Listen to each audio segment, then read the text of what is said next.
Next question, let theta belongs to 0 to pi by 2. If the system of linear equation, तीन linear equation दे रखी है, has non-trivial solution, then value of theta आपको बताना है। तो non tribal solution का मतलब हो गया इनके एक्स वाई जेड के कोफिशिएंट से जो बना हुआ मैट्रिक डिटर्मिनेंट होगा उसकी वैल्यू क्या होगी, 0 होगी। तो यहाँ से क्या आ जाएगा, 1 plus cos square theta sine square theta 4 sine theta 3 theta cos square theta 1 plus sine square theta 4 sine 3 theta cos square theta sine square theta 1 plus sine 3 theta. ठीक है, दैट इज इक्वल टू 0। अब यहाँ हम property लगा देंगे C1 change C1 plus C2। ठीक है, तो C1 में C1 और C2 को ऐड कर देंगे। ठीक है, तो C1 change C1 plus C2 से आपको क्या मिलेगा, यहाँ मिलेगा आपको 2 2 1। बाकी दोनों कॉलम एज इट इज आप लिख दोगे, C2 और C3 कॉलम तो हम एज इट इज लिख देंगे, जो भी एलिमेंट यहाँ पर लिखे हुए हैं।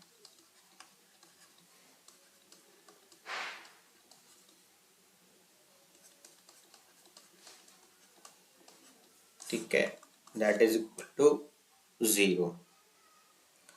Now again apply property row one change row one minus row two and row two change row two minus row one. then we will get 0 minus 1 0 1 1 minus 1 1 sin square theta 1 plus 4 sin cube theta that is equal to 0।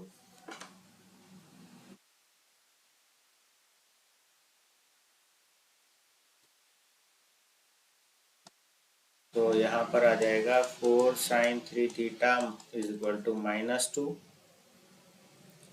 So sin 3 theta is equal to -2/4 that is equal to -1/2। So theta is equal to 7 pi by 18। That is the final answer for this given question। Option 2 is the correct answer। ठीक है, क्योंकि यहाँ से आपको क्या पता लगा, 3 sin theta sin 3 theta, इसकी वैल्यू क्या है आपकी, sine of 7 pi by 6, right. So यहाँ से क्या आया, 3 theta is equal to 7 pi by 6। So यहाँ से आपके पास क्या आ जाएगा, theta is equal to 7 pi by 18। ठीक है,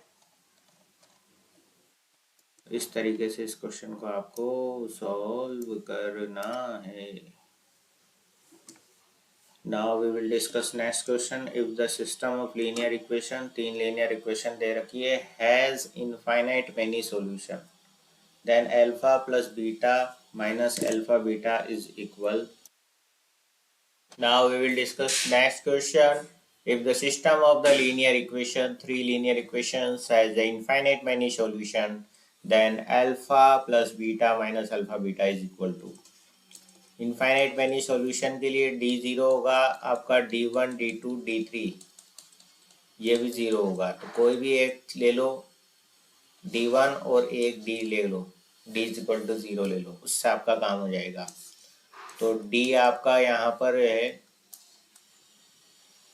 1 2 1 माइनस 1 1 माइनस 1 माइनस 1 3 3 बीटा। ठीक है, अब इसको सॉल्व करा तो 2 minus beta plus 3 minus 1 beta plus 3। ठीक है, एक्सपेंशन करना है, ठीक है ना, एक्सपेंड तो आप कर ही लोगे, आसानी है सबसे। सो यहाँ से आपका आ गया -2 beta plus 6 minus beta minus 3 minus 6, 6 से 6 कैंसिल हो गया आपका। ठीक है, तो यहाँ पर आया -3 बीटा -3 इज इक्वल टू 0। आप डी को 0 के इक्वल करना है तो इसको 0 के इक्वल कर लो। तो -3 बीटा इज इक्वल टू 3, तो बीटा इज इक्वल टू -1 आपको यहाँ से मिल गया। ठीक है, क्योंकि डी को 0 करना है, ये डी निकल आया हमारा। ठीक है, ये डी निकल रहा है आपका, इसको 0 के इक्वल कर दिया तो हमारे पास बीटा की वैल्यू आ गई। अब D1 को 0 करना है साहब, ठीक है, तो D1 आपका क्या निकल रहा है साहब, 2 1 3 1 -1 अल्फा 3 3 3, ठीक है। इससे आपने जो है अल्फा की वैल्यू निकालनी है आपको, 2 -3 -3 alpha -1 3 -3 alpha plus 3 × 3 + 3 that is equal to 0, right, क्योंकि इसको भी 0 के इक्वल करना है। इनफाइनाइट मैनी सॉल्यूशन की बात हम यहाँ कर रहे हैं। तो -6 alpha -3 + 3 alpha plus 18 + 9 -3 alpha that is equal to 0। Therefore यहाँ से आपको मिलेगा 9 - 3 अल्फा इज इक्वल टू 0, तो 3 alpha is equal to 9, so alpha is equal to 3। So alpha beta आपके पास आ गया 3, -1, ठीक है। तो इस तरीके से इस क्वेश्चन को आप सॉल्व कर लीजिए। एक्सपेंशन करना है यहाँ पर, और कुछ भी नहीं करना। D1 0 करना है, D2 0 करना, D 0 करना है, D1 0 करना है, उससे अल्फा बीटा की वैल्यू आ जाएगी, ठीक है।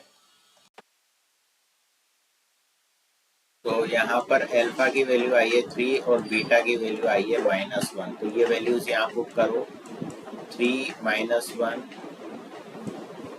3 -1, ठीक है। 3 -1 तो 2 हो गया, और ये हो गया आपका 3 प्लस का, तो यहाँ आया 5 आंसर, ठीक है। तो इसका आंसर क्या आ गया आपके पास, 5 आया, ठीक है। तो अल्फा बीटा की ये वैल्यू आई थी, वो हमने यहाँ पर पुट कर दी, तो फाइनल आंसर आपका क्या आया, 5 आया।